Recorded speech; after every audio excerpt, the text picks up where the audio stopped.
সর্বশেষ পরিস্থিতি জানাতে চট্টগ্রাম থেকে আমাদের সাথে এই মুহূর্তে সরাসরি যুক্ত রয়েছেন সহকর্মী রুনা আনসারী। যাচ্ছি তার কাছে।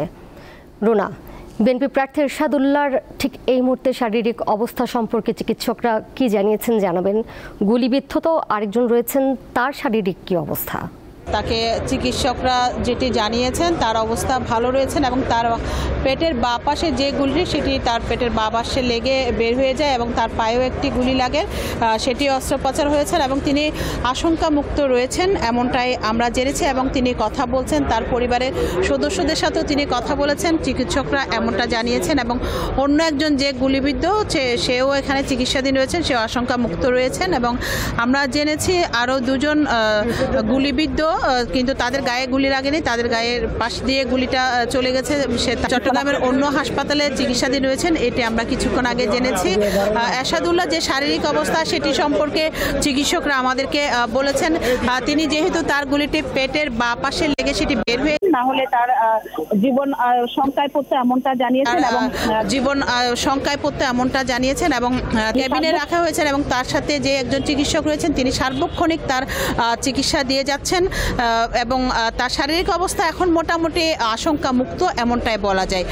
তবে চিকিৎসকরা বলছেন যেহেতু এখানে প্রচুর পরিমাণ নেতা কর্মীরা রয়েছেন, তারা ভিড় করছেন দেখার জন্য এবং কেন্দ্রীয় যারা রয়েছেন এবং অন্যান্য আসনে যারা এরই মধ্যে মনোনয়ন পেয়েছেন বিএনপির প্রার্থী, তারাও কিন্তু সন্ধ্যার পর থেকে এখানে ভিড় করছেন, তার কেবিনে যাওয়ার চেষ্টা করছেন তাকে দেখার জন্য। এগুলো বিষয়ে চিকিৎসক বলেছেন কিছুটা যদি তাকে এখন একদম একা কেউ যেন বিরক্ত না করে এবং কেবিনে যেন কেউ বেশি ভিড় না করে এমনটাই চিকিৎসকরা জানিয়েছেন। যেহেতু তার অস্ত্রোপচার হয়েছে তাকে গভীর নিশ্চয়ই নিবিড় পর্যবেক্ষণে রাখা হয়েছে। রুনা, আরেকটি বিষয় জানাবেন, ঘটনাটি ঘটেছে নির্বাচনী গণসংযোগের সময়ে, এই হামলার কারণ সম্পর্কে পুলিশ কি বলছে?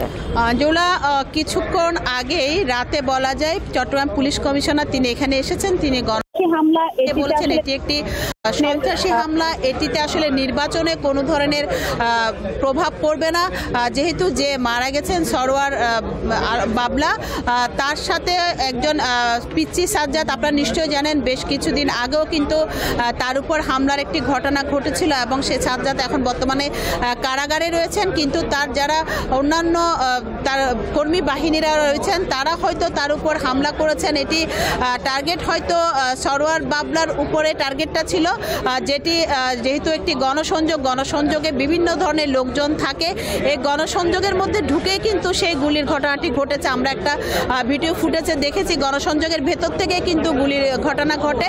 এটি কিন্তু একদম নির্বাচনী প্রচারণাকে বাধাগ্রস্ত করার জন্য বা নির্বাচনের প্রভাব, নির্বাচনকে আসলে কোনো ধরনের বাধা দেওয়ার জন্য ঘটনা ঘটেছে কিনা সেটি কিন্তু খতিয়ে দেখছে। এখানে যারা অন্যান্য আসনের প্রার্থীরা এসছেন তারাও কিন্তু বলেছেন পুলিশ যেন এরই মধ্যে যে অস্ত্রগুলো থানার থেকে লুট হয়েছে সেগুলো যেন উদ্ধারের জন্য পুলিশকে তারা এখান থেকে আহ্বান জানিয়েছেন এবং পুলিশ কমিশনার যেটা বলেছেন সেটি কিন্তু আসলে নির্বাচনের উপর কোনো ধরনের প্রভাব পড়বে না এবং নির্বাচনী গণসংযোগে যে নির্দিষ্ট করে হামলা সেটি কিন্তু তিনি বলতে চাচ্ছেন না, তিনি সেটা মানতে চাচ্ছেন না। তিনি বলছেন এটা একটি বিচ্ছিন্ন ঘটনা, এখানে যেহেতু সরওয়ার বাবলা মারা গেছেন সেটি সরওয়ার বাবলার উপর হামলা হতে পারে, যেটি একটা গণসংযোগের ভেতরে ছিল, সে কারণে এখানে যে প্রার্থী তিনি গুলিবিদ্ধ হয়েছেন, এটাই পুলিশ কমিশনার আমাদেরকে বলেছেন। ডোলা, রুনা, আপনাকে অনেক ধন্যবাদ।